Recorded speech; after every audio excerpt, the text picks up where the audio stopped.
গোপন সূত্রে খবর পেয়ে অভিযান চালিয়ে মালদার ছোট সুজাপুর থেকে ওই দুই অভিযুক্তকে রবিবার রাতে গ্রেপ্তার করেছে কালিয়াচক থানার পুলিশ। পুলিশ জানায়, যেখান থেকে তাদের গ্রেপ্তার করা হয়েছে সেখানে তারা যে ঘোরাফেরা করছিল তাতে পুলিশেরই সন্দেহ বেড়ে যায়। আর ওই মুহূর্তেই দুই অভিযুক্তকে গ্রেপ্তার করতে সক্ষম হয় পুলিশ। এরপর পুলিশ জানতে পারে তারা দুজনই সম্পর্কে বাবা ও ছেলে।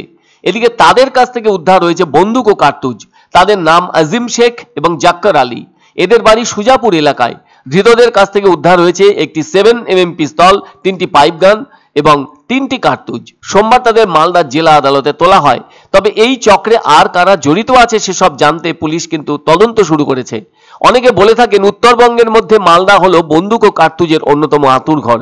যেহেতু পাশেই রয়েছে প্রতিবেশী রাজ্য বিহার, সেহেতু ওই সমস্ত গুলি, বন্দুক, আকছার আদান প্রদান হয়ে থাকছে গোপনভাবে। যারা অভিযুক্ত হিসেবে ধরা পড়ে তাদের অনেকেই চুরি, ছিনতাই বা ডাকাতির সাথে যুক্ত থাকে বলে সংবাদ মেলে।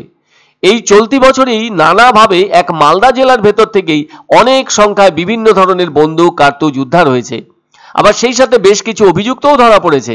আর এখন তো শীতের সময়, ফলে এই সময় বেশি পরিমাণে চুরি, ডাকাতি, ছিনতাই এসব হয়ে থাকে। তবে এদের কিন্তু চক্র আছে, আর তাদের প্রায় প্রত্যেকের সাথে ওই চক্রের যোগও রয়েছে। আর এদের কেউ ধরা পড়লেও পুলিশের কাছে চক্রের কারো নাম সেভাবে বলতে চায় না। এক্ষেত্রে বোঝাই যাচ্ছে বাবা ছেলে দুজনেই কোনো খারাপ কাজের উদ্দেশ্যে বেরিয়েছিল, হয়তো আরো রাতে সেই কাজ হাসিল করত।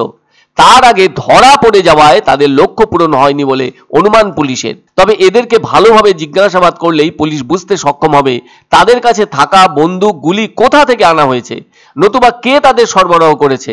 তাছাড়া এগুলো সংগ্রহ করতেও তো অর্থের প্রয়োজন হয়, সেই অর্থ তারা পায় কোথা থেকে? নাকি ওই চক্র তাদের দিয়ে থাকছে? কেননা কাজ হাসিল হলে সেই অর্থের একটা ভাগ তো চক্রের মাথার নামে দিতে হয়, না হলে তো ওই সব বন্দুক, গুলি আর তারা পাবে না। বলা যায় একেবারে অন্ধকার জগতে নামার মতো। এখন পুলিশ তদন্তের মাধ্যমে এদের চক্রের খোঁজ বের করুক, সেটাই চাইছেন সকলে।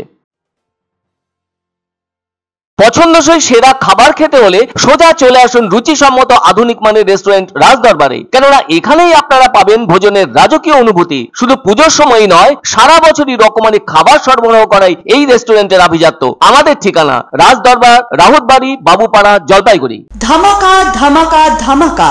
সানরাইজ মার্বেলের নতুন শোরুম শীঘ্রই আসতে চলেছে জলপাইগুড়ি গৌরীয় মঠের পাশে নতুন করলা সেতুর কাছে। এখানে পাবেন আধুনিক টাইলসের রকমারি সম্ভার। এক অন্য অনুভূতির স্পর্শ পাওয়া যায় রয়কো ব্র্যান্ডের গেঞ্জি ও জাঙ্গিয়ায়। তাই ছোট বড় সবার পছন্দ রয়কো গেঞ্জি ও জাঙ্গিয়া। প্রস্তুতকারক জয়মনি হোশিয়ারি, কলকাতা। আনন্দ সংবাদ, আনন্দ সংবাদ। 30 বছরের নির্ভরযোগ্য প্রতিষ্ঠান ইন্দ্রমণি রাইস মিল। আমাদের কয়েকটি জনপ্রিয় ব্র্যান্ড হলো তাজ, বরলি, খুশি ইত্যাদি। আমাদের factory outlet CG trading company, Dinbazar, axis ব্যাংকের পাশে, জলপাইগুড়ি।